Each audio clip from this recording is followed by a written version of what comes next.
If you've ever thought about going solar, well, now might be the time to do so. According to experts, residential electricity prices are expected to spike at least 30% by 2015 due to strict new EPA regulations, which will shut down more than 300 coal-fueled power plants, cutting the nation's production of coal-generated power by roughly 10%. The new EPA guidelines are part of the Mercury and Air Toxic Standards aimed at significantly reducing mercury and other hazardous substance emissions from fossil fuel power plants.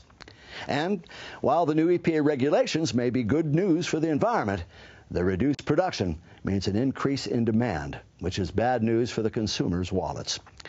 Analysts predict the average household's electricity bills will jump more than $300 a year by 2015.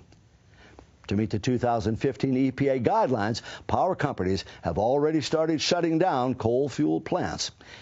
But the news isn't all bad for consumers.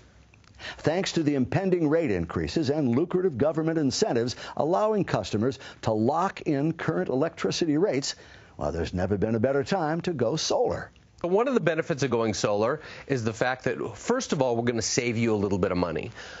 But more importantly, we're going to actually lock in what you're paying for your electricity. So for the next 20 years, you're going to know exactly what your bill is going to be. You're not going to get that from your electricity company. They're not going to tell you what your bill is going to be 5 years, 10 years from now.